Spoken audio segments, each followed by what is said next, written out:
Bueno, vamos a desarrollar la aplicación de la ley en el tiempo. El hecho punible se rige en base a una determinada ley, que es la que se aplica al caso concreto. El principio que rige la aplicación de la ley es el principio de la ley vigente al momento de la realización del hecho. Fíjense que el artículo 10 del Código Penal dice: el hecho se tendrá por realizado en el momento en que el autor o partícipe haya ejecutado la acción, o en caso de omisión, en el que hubiera debido ejecutar la acción. A los efectos, el momento de la producción del resultado no será tomado en consideración.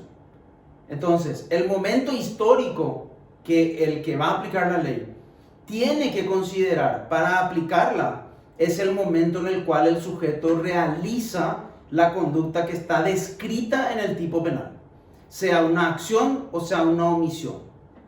Y dice algo también el artículo 10 importante: el resultado no es considerado a los efectos de evaluar qué ley se aplica, sino la acción. Esa es una acotación que hace el Código Penal. También es importante, sobre el punto, irnos al artículo 4 del Código Penal. Y el artículo 4 lo que establece es: todas las leyes que se van a aplicar, sea en el Código Penal, sea una ley especial, se rigen por las disposiciones generales del Código Penal. Y por lo tanto, tienen que aplicarse la teoría de la participación, la teoría de la pena, la teoría de la tentativa, todo en base a lo que dice la parte general de la ley 1160. Y el artículo 5 empieza a explicar las diferentes situaciones que pueden darse para definir qué ley necesito aplicar o tengo que aplicar. Sobre el punto, el artículo 5, inciso primero, dice: las sanciones son regidas por la ley vigente al tiempo de la realización del hecho punible. Como dije antes, ese es el principio, porque es el principio que da certeza a la persona. La ley que estaba vigente, principio de legalidad, al momento en que él realizó la acción o dejó de realizar la acción en caso de una omisión. Luego, el inciso segundo tiene una excepción, una primera excepción. Cuando cambie la sanción durante la realización del hecho punible, se aplicará la ley vigente al final del mismo. Esto es aplicable a lo que se conocen como delitos continuados. Por ejemplo, el secuestro. Por eso dice: la ley puede cambiar durante la ejecución del hecho. Y si cambia, se aplica la ley vigente al final de ese hecho. El secuestro, la privación de libertad son delitos continuados. No son de un solo acto, como es por lo general el homicidio, ¿sí? La lesión. En el tipo penal continuado, en el delito continuado, se inicia el hecho, por ejemplo, en la privación de libertad de la víctima. Continúa la privación de libertad y puede salir una sanción legal diferente mientras la víctima está privada de libertad. Y luego, cuando se le libera, puede estar vigente otra ley. Lo que dice este inciso segundo es: si se trata de delitos continuados, se aplica la ley vigente al final del hecho. ¿Cuál es el final del hecho? La liberación. De eso se trata el inciso segundo. Se aplica a delitos continuados. Luego, la siguiente variable, el inciso 3. Cuando antes de la sentencia se modificara la ley vigente al tiempo de la realización del hecho punible, se aplicará la ley más favorable al encausado. Fíjense que la ley más favorable es una excepción también al principio de vigencia de la ley. Entonces, lo que dice este inciso tercero es, si se comete el hecho estando vigente una ley, luego cambia esa ley y vuelve a cambiar al momento en que se dicta sentencia, siempre que no sea un delito continuado, se aplica la ley más favorable. La 1, la 2 o la 3. ¿Cuál es la ley más favorable? Esa es una cuestión no tan sencilla. No es solamente la pena la que va a permitir saber cuál es la ley más favorable. Zaffaroni dice, hay que ver el contexto de la aplicación de la ley.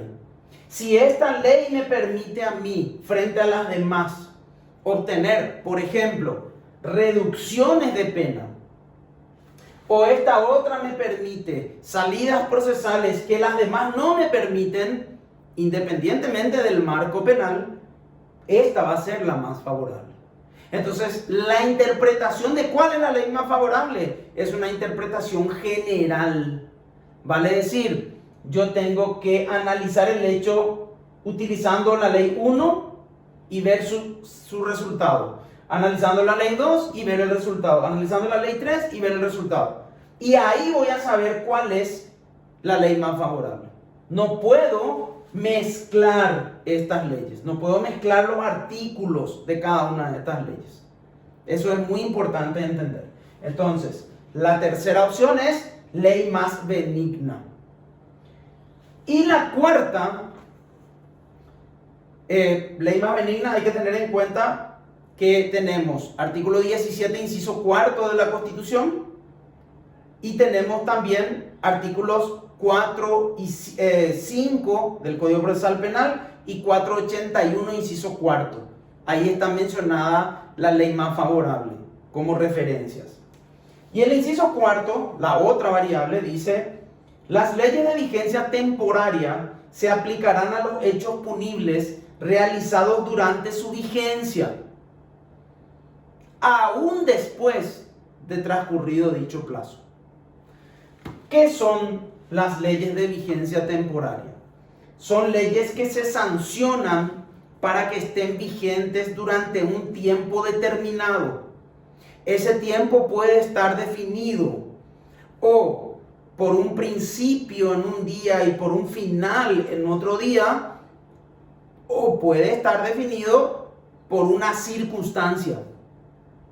Durará o estará en vigencia mientras dure la pandemia. Esa sería una ley de vigencia temporaria. Entonces, se aplican las leyes de vigencia temporaria durante un tiempo determinado, pero el Código Penal dice, si el hecho que se cometió se encuentra dentro de la ley de vigencia temporaria, independientemente que al momento de dictarse sentencia ya no esté en vigencia esa ley, tendrá que aplicarse. ¿Por qué? Porque de lo contrario no tendría ninguna razón de ser la ley de vigencia temporaria. Se aplican circunstancias extraordinarias, generalmente se le imponen penas más graves a las conductas cometidas durante este tiempo, y entonces lo que la ley dice es: cuando se trata de delitos previstos en una ley de vigencia temporaria, el tribunal deberá aplicarlas, más allá de que en ese momento en que dicta sentencia, esa ley ya no esté vigente. Un ejemplo, lo que estamos viviendo ahora. Si ahora se sanciona una ley especial, será de vigencia temporaria probablemente, y más allá de que la sentencia se dicte dentro de un año, dentro de 2 años, el tribunal deberá aplicar esta ley. Entonces, estas son las 4 variables que rigen la aplicación de la ley en el tiempo. La siguiente pregunta es: ¿para qué sirve interpretar alguna de estas variables? ¿En cuál entraría el caso que a mí me toca? Una de las razones de la aplicación de la ley en el tiempo es que existe una figura que es la prescripción. Artículo 101, no se pueden aplicar sanciones si es que el hecho ha prescrito. No se puede perseguir penalmente una conducta. Y también el 102 establece los plazos. ¿Durante cuánto tiempo se puede perseguir un hecho determinado? Y ahí están los parámetros. Entonces, esta es, digamos que la estructura o el esqueleto de la aplicación de la ley vigente en el tiempo. Recalco el concepto. El principio rige la ley vigente al momento del hecho. ¿Cuál es el momento del hecho? El momento en el cual el autor realiza la acción o la omisión. Y luego vienen las excepciones. Si yo tengo un caso en el cual estoy ante un delito continuado, tendré que aplicar el inciso segundo como referencia.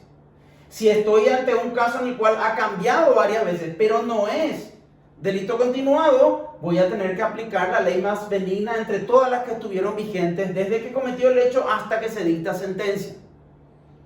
Fíjense que incluso, como les mencioné, el Código Procesal Penal incluso habla de revisión, es decir, después de la sentencia puede llegar a revisarse si es que se sanciona una ley más favorable. Y el último, los casos de delitos cometidos previstos en una ley de vigencia temporaria. Esos son los 4 casos previstos en cuanto a clasificar los hechos punibles cometidos.